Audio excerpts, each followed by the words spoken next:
Bien, lo que decía, muchísimas gracias. Muy obrigado a Rita y a Cristina por esta invitación a este maravilloso evento y a esta hermosa ciudad. Ah, Eso es lo primero que yo tengo que decir. Lo segundo que tengo que decir que yo quiero decir mis disculpas porque eu não falo portugués, mas trataré de falar despacio para que vocês entendam. Es lo único a lo que llego en portugués, por ahora. Ah, la realidad es que voy a tratar de contaros globalmente qué es lo que nosotros hacemos y cómo lo hacemos. Hace unos 27, 28 años que nosotros empezamos a trabajar en este mundo apasionante y trataré de transmitiros lo que hacemos y especialmente la ilusión que tenemos haciéndolo. Y voy a empezar con una buena noticia. Bueno, la mala noticia es que no funciona esto, no pasa nada. No pasa nada, Cristina, lo hago de aquí, lo hago de aquí. Sí, no te preocupes, tranquila. Con una buena noticia, y esa buena noticia es que, no, ahí está, lo hago con este, ¿vale?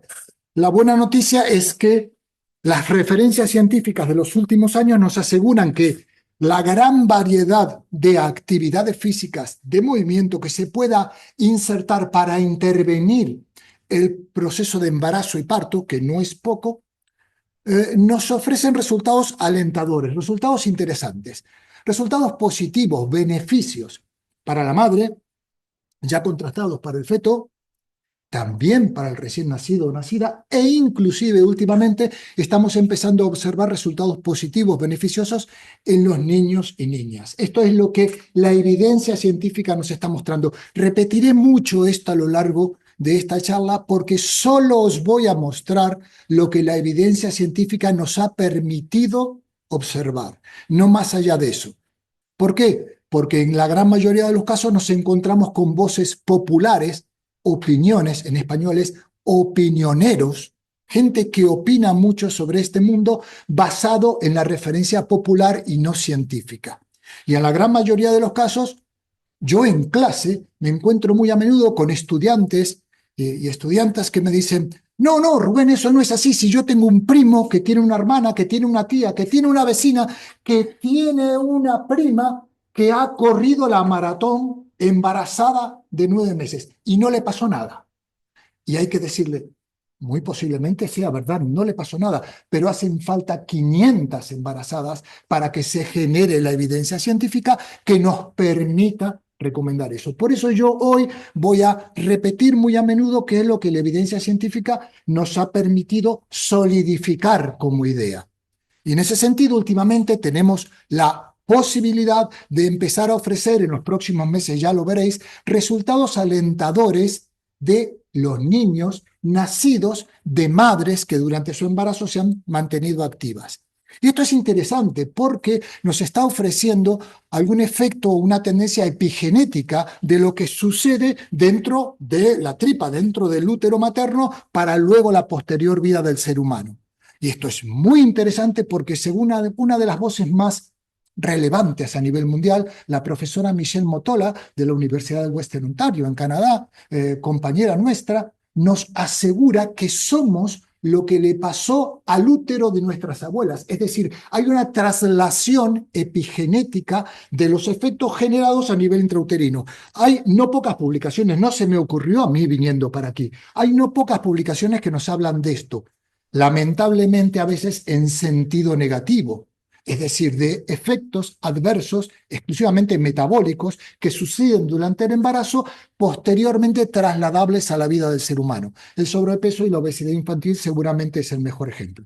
Voy muy rápido, muy bien, ¿se entiende? Vale, perfecto. Esto es tremendamente interesante, alentador, ilusionante, porque a lo largo de la historia, lamentablemente, la gran mayoría de evidencias científicas ha estado oscurecida por la comunidad internacional hacia los efectos de la actividad física durante el embarazo y han transformado el periodo de embarazo, especialmente la Inglaterra de la época victoriana, un momento básico para los posteriores hallazgos en salud, han transformado el proceso de embarazo y hasta parto en una verdadera reclusión para la mujer gestante. Aún hoy, al menos en España, especialmente quizás en Madrid, vivimos efectos de esto, de aquello que significa que la recomendación habitual para la mujer gestante ha sido tradicionalmente el reposo. Y es lógico, es lógico.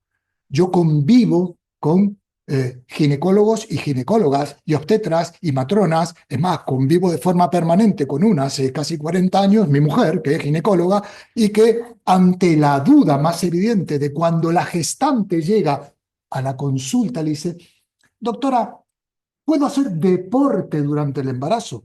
Y mi mujer, generalmente hace ya casi 30 años, decía, sí, sí, el deporte es muy bueno. Yo lo he leído en el periódico, el deporte es buenísimo. Y entonces la gestante, la grávida, le dice, maravilloso, porque yo salto en paracaídas y hago kickboxing. Y además juego al rugby. A lo que ella decía, no, no, no, no, no, eso no. La correspondiente pregunta era, entonces, ¿qué puedo hacer? ¿Y cómo? Fue cuando golpearon las puertas de nuestra universidad y nos dijeron, ¿por qué no trabajamos de forma conjunta? ¿Y por qué no lo hacemos con un equipo multidisciplinar de trabajo, esto de conocer qué y cómo? También volveré a hablar mucho sobre ello. La gran mayoría de lo que nos pasa, al menos a nosotros en Madrid, y ojalá sea así en todos lados, se lo debemos a una cooperación entre profesionales del sector sanitario y los del ámbito del movimiento. ¿Vale? Y esto es buenísimo, especialmente porque otra de las voces relevantes en el panorama mundial nos han avisado ya hace tiempo que la gran mayoría de recomendaciones en cuanto a este tema se daban básicamente por cuestiones morales, culturales, sociales, hasta inclusive religiosas en alguna época.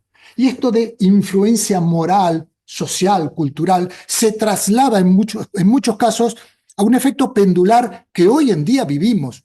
Hoy, por lo menos en España, vivimos pendularmente de un lado al otro. Pasar del come por dos y no te muevas a actividades extremas de intensidad máxima que en muchos casos para la población gestante no están soportadas por evidencias científicas. ¿Se entendió esto último? Es importante lo que digo, porque me pasa muchas veces en clase que algún estudiante, alumno o alumna levanta la mano y me dice, profe, ¿qué estás diciendo? Yo trabajo en un gimnasio donde hacemos CrossFit extremo para embarazadas. ¿Vale? Entonces tengo que decir, una cosa es lo real y otra lo ideal. Hay prácticas intensas que aún no tienen el suficiente soporte científico para ser llevadas a la práctica con el gran volumen de población gestante. Y esto me viene a mí muy bien, porque tengo que contaros que nosotros trabajamos para un gran volumen de población gestante que acude a la sanidad pública española. Ese gran volumen de población gestante necesita guías de actuación claras y concretas, globales, generales. Y en muchos casos, la globalidad y la generalidad de esa población gestante nos dice que esa mujer que acude y que muy a menudo va a nuestras clases no tiene una experiencia deportiva ni en cuanto a la práctica de actividad físico-deportiva para asumir estas actividades. Y entonces surge lógicamente la duda de qué hacer. Y no solo qué hacer, sino quizás más importante, cómo hacerlo. Especialmente teniendo en cuenta que tratamos de intervenir un proceso único en la vida del ser humano, como es el proceso de embarazo y parto. En este sentido nos encontramos en muchos casos, especialmente, lógicamente, los profesionales de la ciencia de la actividad física y del deporte, como es el colectivo con el que yo me interactúo o con el que me formé, que no tenemos ni idea en muchos casos, o que no teníamos ni idea del organismo con el que estamos trabajando y el que intervenimos. De ninguna manera enfermo, de ninguna manera enfermo, pero sí con una especificidad, ¿está bien dicho? Especificidad que no sucede con otra situación en la vida. Esta especificidad nos obliga a conocer qué es lo que sucede con el proceso de embarazo. Y nos encontramos con un proceso de una magnitud increíble. Seguramente con el proceso de mayor cantidad y calidad de cambios que vive un ser humano. Cambios que podríamos resumir en modificaciones de tipo genital. Hay dos nuevos órganos en el organismo que yo voy a intervenir con movimiento.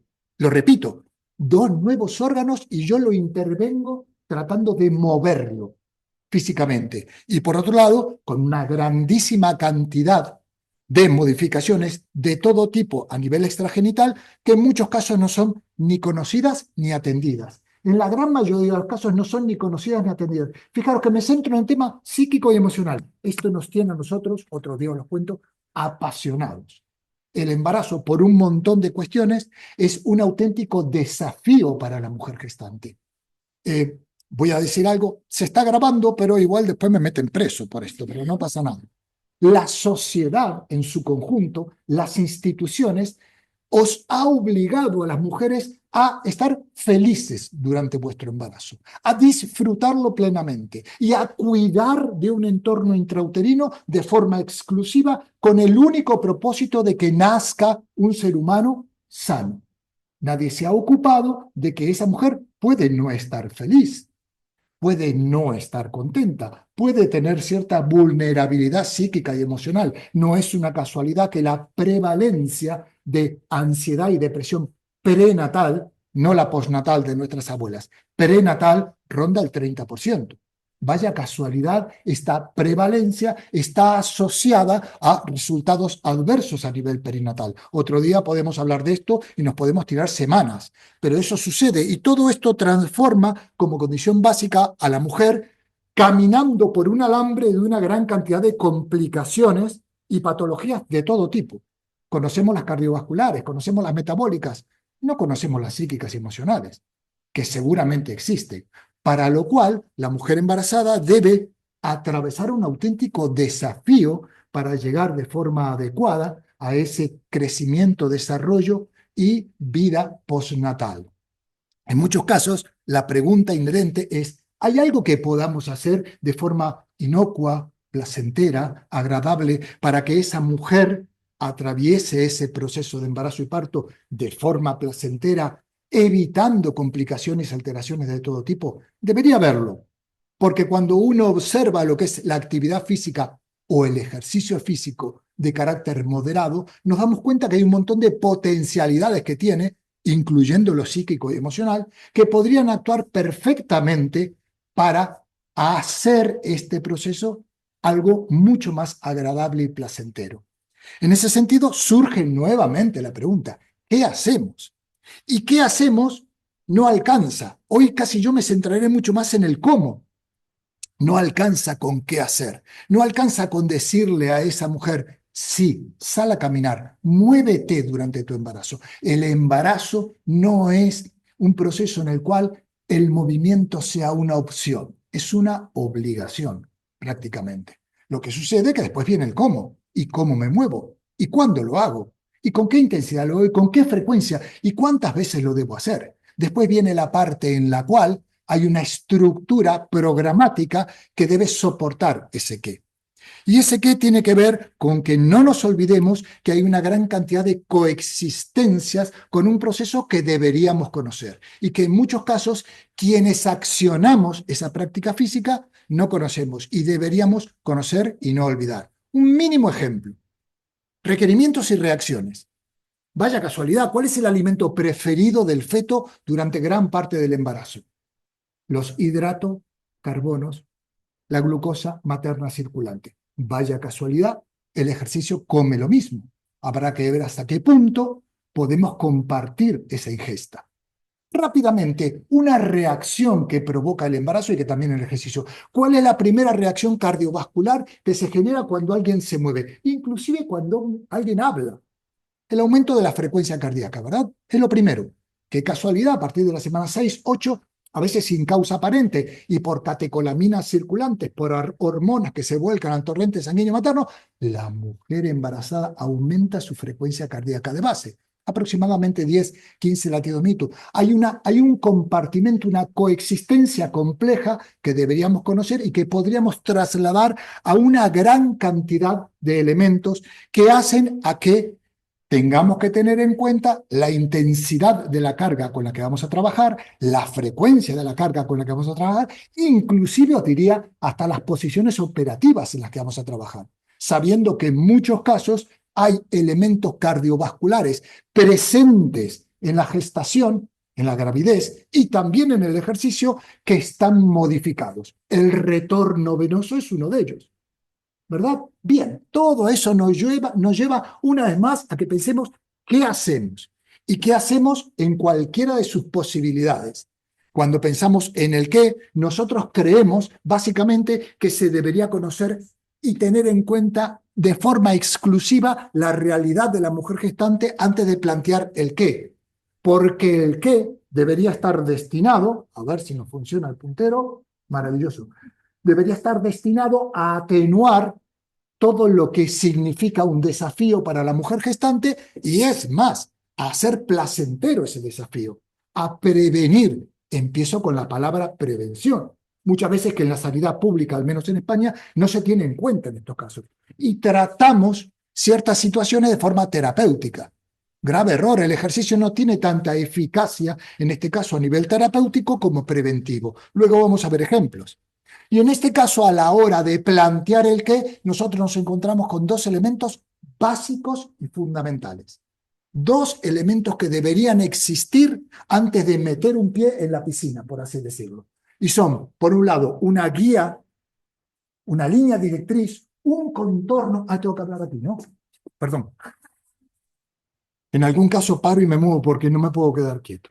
Bien, un contorno en el que movernos. Necesitamos líneas directrices, elementos básicos y fundamentales para saber hasta dónde podemos llegar, especialmente en una actividad con este tipo de población. Y especialmente teniendo en cuenta que no existen en todos los entornos guías de práctica clínica. Guías de práctica clínica que nos van a ayudar en muchísimos casos a saber hasta dónde podemos llegar, marcarnos los límites, guiarnos en el camino. No alcanza con eso. Eso es la línea directriz. Cuando vemos la anatomía de una guía de práctica clínica, nos damos cuenta que no se llega a una recomendación de forma popular, por la voz popular. Se llega por una evidencia, ay, perdonad, se me pasó, voy para atrás. Se llega por una evidencia científica generada por una guía elaborada con una directriz científica universal. Estas guías de práctica clínica tienen un fundamento básico y es recomendar lo que la evidencia científica me permite recomendar. No es una casualidad que elaboremos una estrategia con preguntas tipo pico basadas en una guía universal de guías de práctica clínica, para luego recabar evidencia científica y analizarla o evaluarla en base a un panel, de quien ustedes ven ahora una participante, que de forma común y unánime debe determinar cuáles son las recomendaciones. Pero lo más importante, estas recomendaciones están basadas pura y exclusivamente en hallazgos científicos. Bien, esa es la guía. Eso es el contorno. Eso es el camino. Ahora viene la parte en la cual yo debo hacer operativo ese camino. Y decimos, vale, ¿y cómo nos llevamos a la práctica esta guía de práctica clínica? Porque, por ejemplo, nos pueden decir esas guías, mire usted, la literatura científica nos ha dicho que usted tiene que moverse un mínimo de 150 minutos semanales de actividad física moderada. Vale, ¿y cómo se interpreta eso? ¿Cómo se hace operativo y práctico? Necesitamos un modelo universal. Hace falta un modelo programático. Hace falta operativizar eso para cualquier mujer gestante sana del planeta. Es tremendamente necesario. Y después, en base a eso, ya veremos cómo se puede diversificar la práctica de esa guía de práctica clínica. Pero es tremendamente necesario que existan estas guías. ¿Y existen? Existen, sí. Claro, yo no soy nada americanista. Recién estábamos hablando con Rita. Bueno, si esto se graba me meten preso seguro. Sobre las dificultades que hay ahora en ciertos lugares del mundo con ciertas líneas de actuación a nivel gubernamental, que es diplomático que lo he dicho, ¿no? Pero la realidad es que las primeras guías de práctica clínica que aparecieron fueron las americanas, las norteamericanas, ¿vale? Y las más revisadas y las más actualizadas. Creemos que, en cierto modo, las guías de práctica clínica canadienses le han superado. Le han superado porque las han hecho mucho más prácticas, las han llevado mucho más al terreno de lo práctico en el año 2018. ¿Vale? Creo que no alcanzan o no alcanzaban. La pregunta del millón es, ¿qué pasa en España? ¿Qué pasaba? Bueno, tengo que daros otra buena noticia. Nosotros empezamos en el año 2019 con todo esto, con un gran panel de actuación. La pandemia nos complicó la vida y tuvimos que empezar otra vez en el 2020, a finales. Bien, hacia finales del 2023 pudimos publicar una guía de práctica clínica, en España, abierta, clara, concreta y llevada mucho al terreno de lo práctico, con una particularidad. Nosotros necesitábamos que esta guía de práctica clínica fuese abierta, fuese tremendamente disponible por todos los actores del hecho estudiado. Me explico.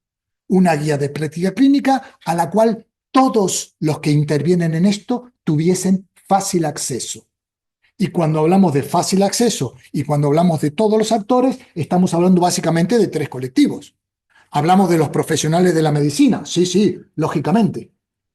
Maravilloso. Hablamos de los profesionales de la ciencia de la actividad física y el deporte, fisioterapeutas, profesores, perfecto. Pero también debemos ser claros y aclarar en esto que la población gestante es objeto de estudio y es un conjunto más de los actores que intervienen en esto. Cuando vemos la prevalencia de movimiento a nivel mundial de esta población, nos damos cuenta que no llega a estas mujeres. Es decir, las guías clínicas americanas y las guías clínicas canadienses son conocidas por todos los investigadores, pero la mujer gestante no lee el British Journal of Sport Medicine, ni le interesa leerlo. Luego, por lo tanto, es necesario que esa mujer tenga de forma más accesible la guía de práctica clínica y la conozca y sepa inclusive cómo y cuándo se puede mover. Por eso para nosotros fue fundamental establecer esta condición básica que, debo ser honesto, el Ministerio de Sanidad español ha actuado muy bien y de forma muy clara, concreta y hasta diría generosa con nosotros. Y las guías están publicadas y accesibles para todo el mundo. Creemos que es una condición básica y fundamental. ¿Por qué? Bueno, porque cuando vemos la situación de la población objeto de estudio, nos damos cuenta que debe ser fácil acceder a esto para conocer la globalidad de lo que estamos hablando. Sí, adelante.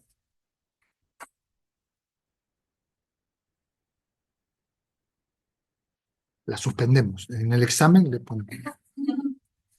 Bien, y en ese caso decimos, ¿qué se ha ganado con todo esto? Bueno, nosotros creemos, permitirme, yo soy autor de las guías clínicas canadienses también.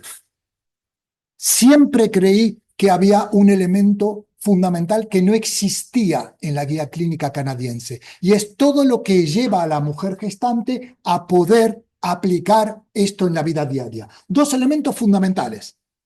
Sería muy largo ahora tratar de explicar por qué nosotros quisimos poner elementos básicos y fundamentales a tener en cuenta cuando alguien se mueve durante el embarazo, como por ejemplo, no te abrigues de más. Es mejor sentir un poquito de frío que un poco de calor. La hipertermia materna es un factor teratogénico. ¿Vale? Un elemento, hay un montón de factores. Y después aclarar cuáles son las posiciones operativas sobre las cuales se puede asentar el movimiento físico. Todo este tipo de cuestiones hacen a que esa guía sea más operativa. Es un ejemplo lo que os decía.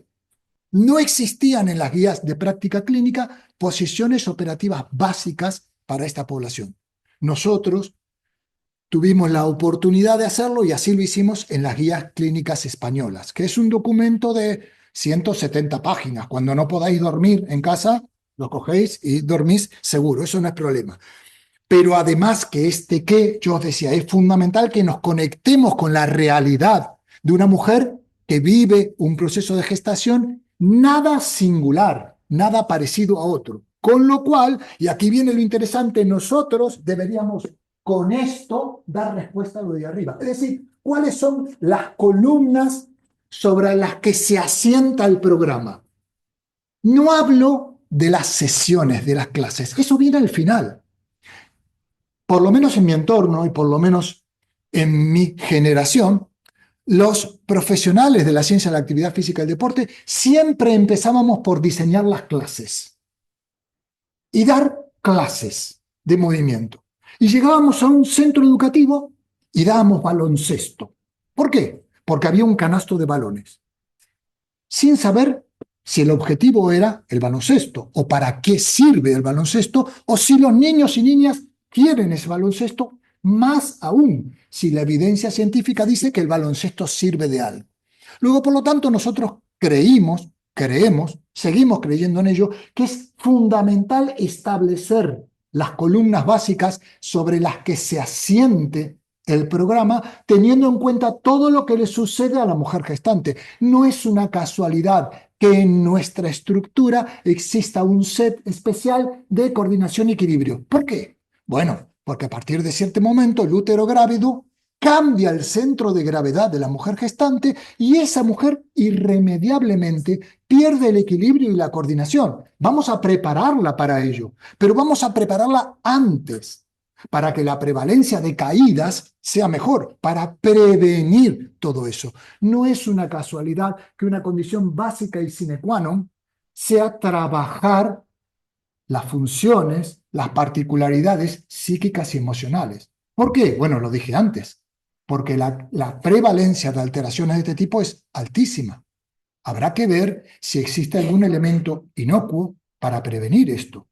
Más aún, si sabemos que psíquica y emocionalmente la mujer gestante está en una situación de vulnerabilidad y que llegada a la complicación, esa vulnerabilidad no se puede tratar farmacológicamente. ¿Se entiende esto? ¿Sí? Bien. Habrá que ver cómo la prevenimos, con algún elemento inocuo, atractivo, cercano y de fácil acceso para la mujer. Todo esto nos lleva a establecer estas columnas vertebrales, inclusive una determinada ponderación, peso de cada una de esas columnas vertebrales a lo largo del embarazo. Y aquí viene una parte muy importante, porque seguramente vosotros y vosotras estáis viendo esto y diréis, no, yo no pondría esto aquí, le cambiaría el porcentaje o pondría otra cosa. Y a mí me parece muy respetable, pero nuestra opción es esta. Y quiero que sepáis que esta opción tiene irremediablemente una justificación científica y un soporte científico, porque si yo estuviese ahí, ahora estaría preguntándome, bueno, pero ¿qué ha demostrado esto? Luego vemos qué se ha demostrado en estos años. Simplemente estoy dando la justificación de por qué hacemos esto. Y ahora la pregunta inherente es, ¿y cómo nos llevamos esto al entorno operativo, práctico?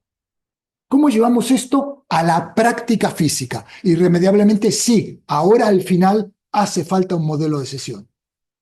Por supuesto que podríamos hablar meses de esto. Yo doy una asignatura allí en el doctorado que es actividad física y gestación.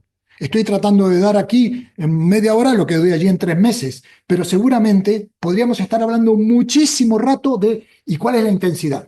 ¿Y cuál es la frecuencia? ¿Y qué adherencia deben tener estas mujeres?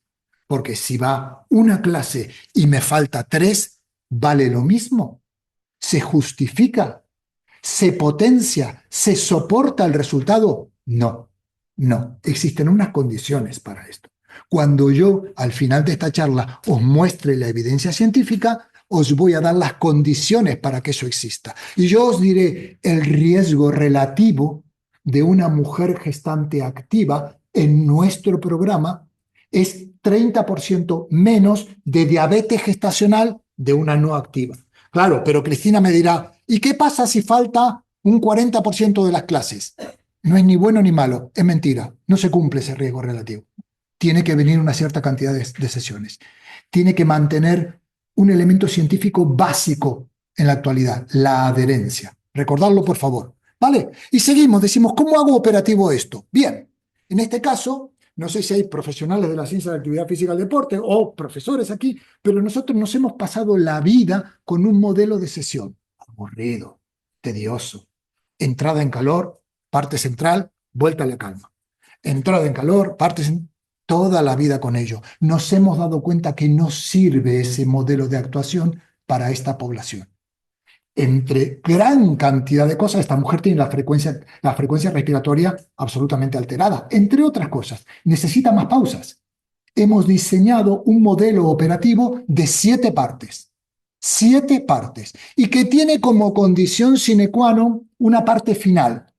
esto nos tiene absolutamente apasionados, en el cual demostramos que el ejercicio físico es un móvil emocional y el ejercicio físico grupal y supervisado, por supuesto. Una charla final en la cual las mujeres vuelcan ansiedades, percepciones, ideas, sensaciones, miedos, angustias.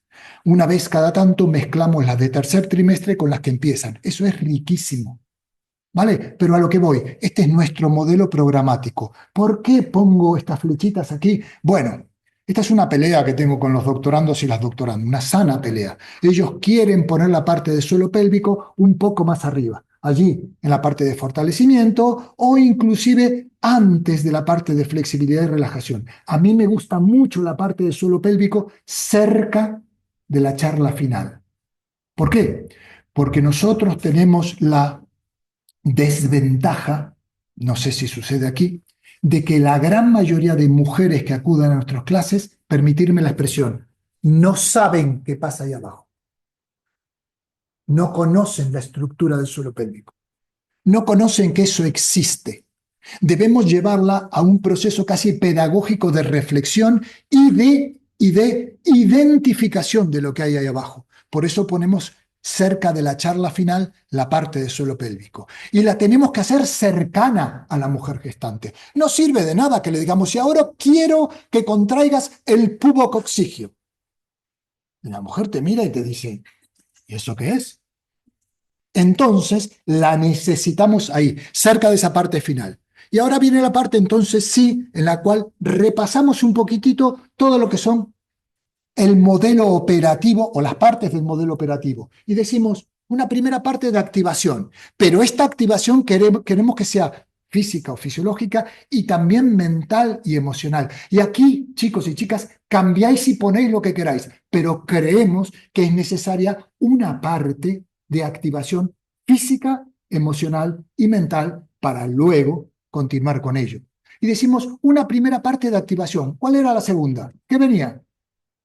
Parte aeróbica. Ellas le pusieron un nombre. Nosotros lo que queríamos era una parte de trabajo de la resistencia aeróbica extensiva, ¿vale? No sé si es...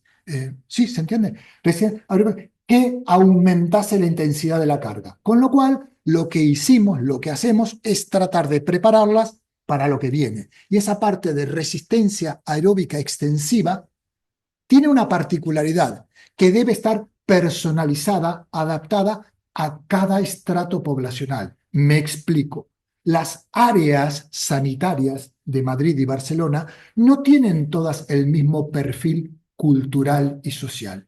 Hay mujeres que tienen un nivel pregestacional a nivel de actividad física mucho mejor que otras. Por eso podéis ver actividades que tienen un cariz o una forma diferente en un sitio o en otro. Yo estoy mostrando pura y exclusivamente actividades que hacemos en diferentes entornos hospitalarios. Recordar que estamos en el qué, ¿eh? Después viene el cómo, ¿vale? Y decimos, esta es la parte aeróbica. ¿Qué venía después? Fortalecimiento, fuerza. Cuando hablamos de fuerza y nos planteamos, ¿puede una mujer gestante trabajar el fortalecimiento muscular? Pues hace unos años te dirían, no, imposible. No, estamos hablando de una hipertrofia. Estamos hablando de fortalecer ciertas áreas musculares que luego van a ser tremendamente necesarias para prevenir algias y algias difusas. El tema paravertebral es un perfecto ejemplo de ese fortalecimiento. Insisto, chicos y chicas, aquí podéis cambiar lo que queráis, ¿vale? Aquí ponéis y quitáis, pero lo que sí tenemos claro es que debe haber un fortalecimiento muscular. Y sí tenemos claro que esto es una parte o una condición sine qua non, porque está completamente demostrado que esto evita un montón de situaciones que luego van a pasar. La mujer gestante seguro que tiene ciática durante el embarazo, lo que nos decían nuestras abuelas. Nada más alejado de la realidad. La traslación del eje cráneo-caudal hacia atrás sí que provoca un aumento de la curva y sí que provoca una ligera tendencia a una algia hiperlordótica. Pero eso se puede prevenir perfectamente. Se debe prevenir. El movimiento tiene la particularidad de intervención temprana para prevenir eso. Está, parte de fortalecimiento. ¿A qué nos vamos? Bueno, vamos a la parte de coordinación y equilibrio, de lo que hablábamos. Lo que estamos tratando de hacer es llevarnos a estas mujeres a una práctica física que les prepare para lo que va a venir, porque seguro que va a venir. Porque sabemos que además, y no os quiero aburrir con fisiología no quiero aburrir con biomecánica de tercer curso, pero cuando crece el útero, ¿vale? El vector, que se llama momento de fuerza en español, no sé cómo se llama en portugués, el vector este cambia, se modifica. Ese cambio en ese vector, que es alejar el peso de la línea media corporal, repercute siempre. ¿Sobre qué? Sobre toda la musculatura paravertebral. Bueno, preparémosla. Si eso va a venir y si tenemos la posibilidad de hacerlo, hagámoslo. Bien, terminó la parte de coordinación y equilibrio. Entonces sí, yo prefiero esta parte ahora. Flexibilidad y relajación, teniendo en cuenta las particularidades del proceso de embarazo y parto, que en muchos casos a nivel hormonal va a preparar a esa mujer, sobre todo al final del embarazo, a una hiperlaxitud. Tengamos cuidado con las posiciones extremas a nivel de movilidad articular, pero sí se puede trabajar con un conocimiento pleno de lo que va a suceder. Ejemplos tenemos un montón. Y además, por favor, aunque sea repetitivo, esto es muy criticable, muy cambiable, muy ajustable. Podéis decir, no me gusta esa posición, yo pondría otra. Yo agregaría tal o cual tarea, pero lo que tenemos claro es que debe existir ese set, esa columna vertebral. ¿Y cuál venía ahora? Penúltima. ¿Qué parte venía? Lo que no conocen, ¿no? Suelo pélvico. Esto es atractivísimo. ¿Por qué? Porque nos damos cuenta que tenemos que hacer docencia con estas mujeres. Docencia. Y la docencia está destinada básicamente a que estas mujeres conozcan algo que no tenían en cuenta. Como decía, en muchos casos, y permitirme nuevamente la expresión, en muchos casos la mujer gestante ni se entera de que el embarazo es un cuestionante por una cuestión de gravedad para todas las estructuras del suelo pélvico. Eso está clarísimo, además de otras cosas, ¿eh? Además del impacto, además de la maniobra de Valsalva, además de la presión intraabdominal, pero el embarazo cuestiona la salud del suelo pélvico. Bueno, preparémosla para eso que va a venir.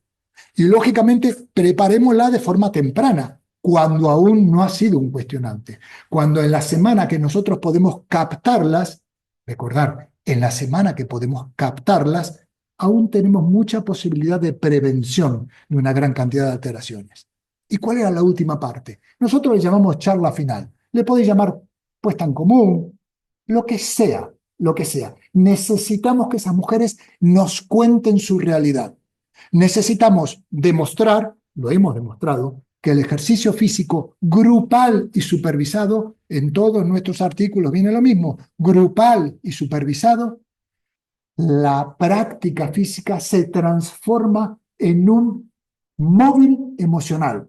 Lo repito, un móvil emocional que permite a la mujer gestante pues soltar y volcar y descargar y compartir. Esto es tremendamente necesario en esta población. Y es tremendamente necesario porque además podemos ejercer con ellas un seguimiento y control que nos permite ver cómo está esa parte social, emocional, cultural. Tenemos instrumentos que nos permiten hacer este seguimiento. Bueno, todo esto es el qué de lo que podríamos estar hablando, como decía, meses. Pero en este caso, quizás mucho más que en otros, es más importante el cómo que el qué. Y en el cómo yo os muestro una forma de trabajar. Para nosotros es la mejor, no es la única. No es la única. Nos encontramos con colectivos que a día de hoy trabajan de forma unilateral. ¿Vale? Cada colectivo profesional por su lado. Creemos que no es lo ideal. Creemos que lo ideal es un equipo multidisciplinar de trabajo. ¿Por qué? Bueno, cuando preguntan por qué, yo termino diciendo siempre lo mismo. Mire usted, yo no sé diagnosticar una amenaza de parto prematuro, ni una placenta previa. No tengo ni idea.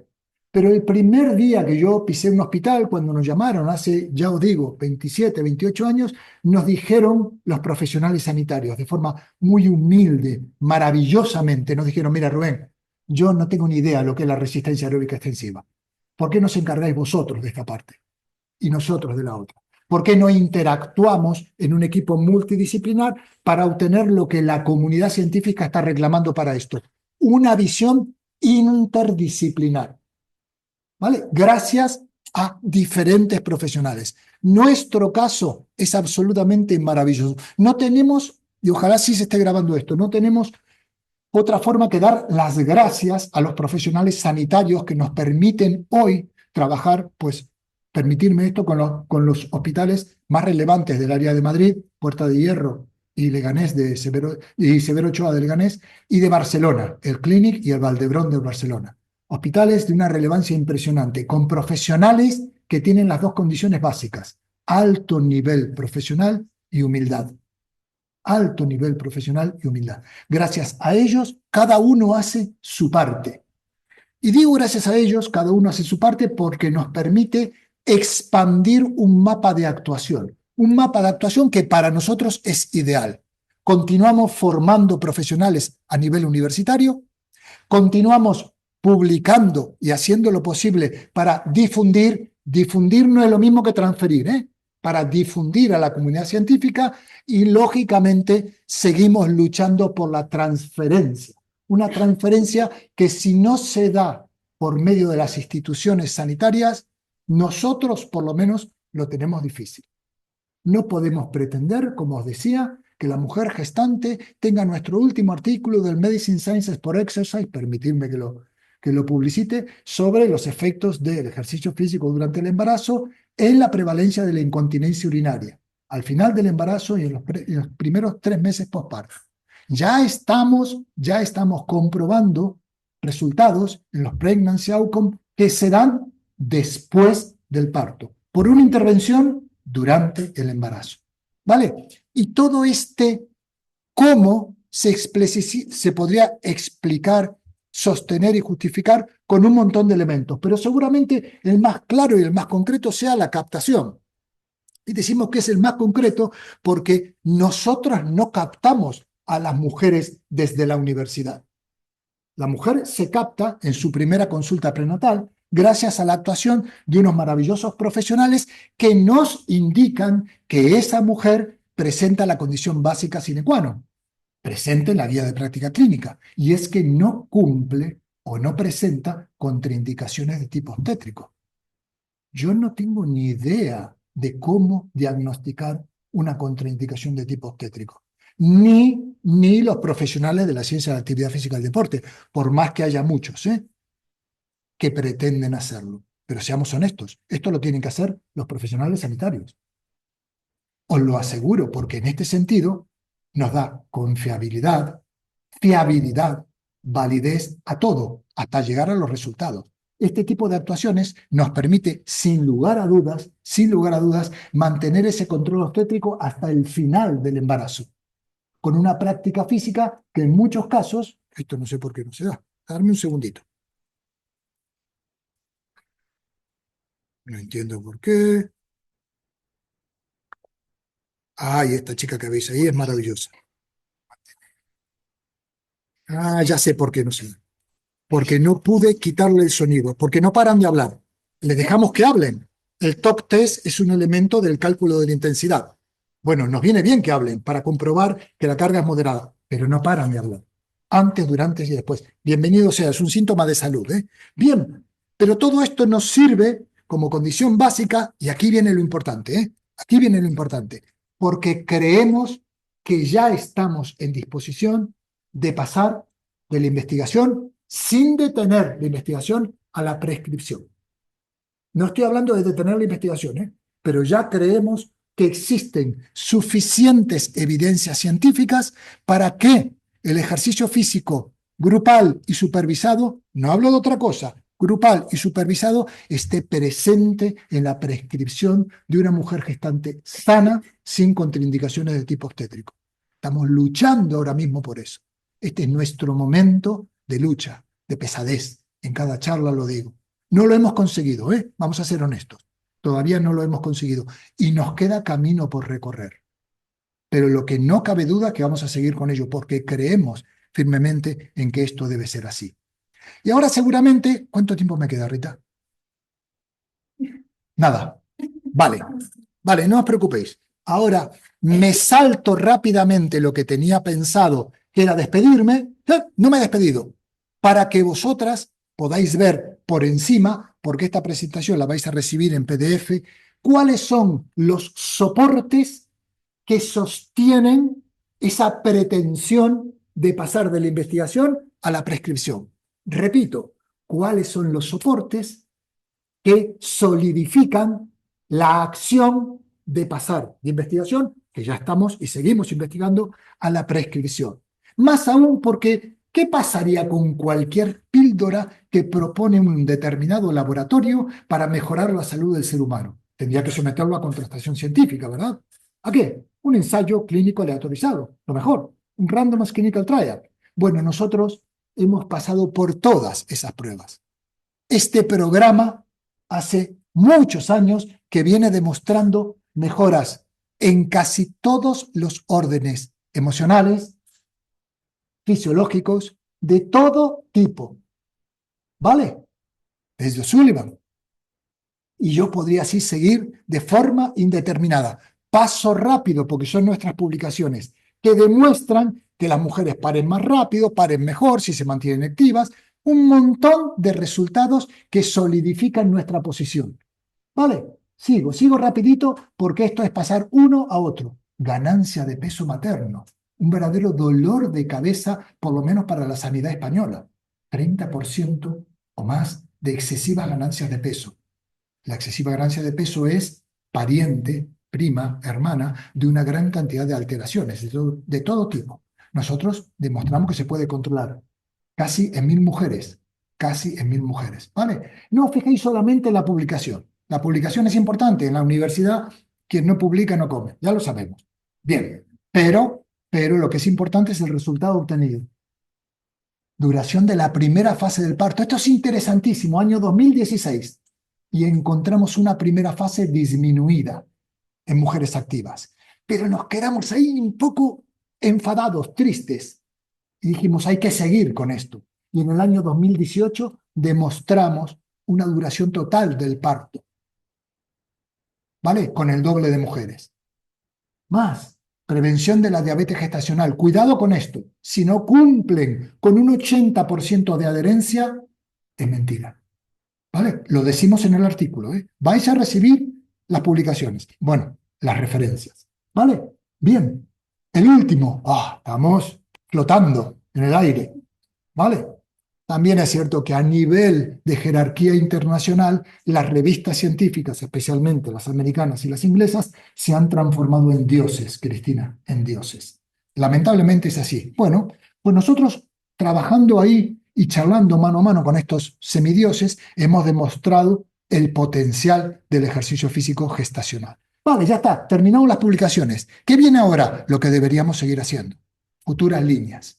Deberíamos seguir investigando en lo que estamos, especialmente centrándonos en algo que no se ha hecho nunca. Este octubre presentaremos resultados en los percentiles de índice de masa corporal del primer año de los niños nacidos de mujeres gestantes activas. Interesante. Percentiles establecidos por la Organización Mundial de la Salud. ¿Vale? Hay que seguir con ello. ¿Y qué más? Bueno, hay que investigar cosas que no se han investigado. Lo que nos viene, el comportamiento sedentario. Chicos y chicas, ya no alcanza con movernos a tope 1 hora y media durante la mañana si después nos pasamos 20 horas sentados frente al televisor. Ese comportamiento sedentario tiene votes, cargas durante el día que hay que eliminar. Y hay que partir el comportamiento sedentario para hacer que la carga física se divida en varias partes en vez de un solo impulso. Estamos estudiando eso gracias a acelerómetros, carísimos, carísimos.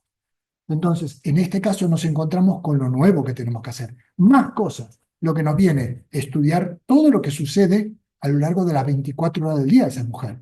Más aún cuando la calidad del sueño, por ejemplo, es un factor determinante. ¿Se puede estudiar de forma objetiva la calidad del sueño? Por supuesto que sí. Por supuesto que sí. El acelerómetro nos lo permite. Y más aún, hay que dar respuestas a las mujeres que no tienen acceso a la actividad física ordinaria, común, de una gestante bajo riesgo. Una bajo riesgo tiene acceso a todo. Una mujer en riesgo y en situación de reposo está desamparada. Y como os decía, debemos estudiar todo lo que sucede durante el día de esas mujeres. El acelerómetro nos da esos datos de las 24 horas. Y ahora sí, ya os dejo con lo último que hemos propuesto y en lo que estamos. Y estamos tratando de, ya lo hemos puesto en práctica, de emplear un programa para mujeres en situación de bed rest con el Hospital Clínic de Barcelona. Tranquilos que estamos empezando con esto. El próximo año os traigo resultados. Estas mujeres estaban y están en muchos casos desamparadas. No tienen la más mínima posibilidad de movimiento. ¿Vale? Perdonar que se me fue. A estas mujeres les hemos diseñado un programa que pueden observar en el hospital, que vamos a explicárselo en el hospital para que se muevan de alguna manera. Estamos empezando con ello. ¿Y por qué? Bueno, porque se ha visto que estas mujeres presentan unos niveles de depresión y ansiedad prenatal alucinantes, alarmantes. La inmovilidad es tremenda. ¿Vale? Bueno, y ahora sí os dejo. Os agradezco nuevamente, Rita, Cristina, y a vosotros la atención y la paciencia. ¿Vale? Quedo a vuestra disposición para todo lo que queráis.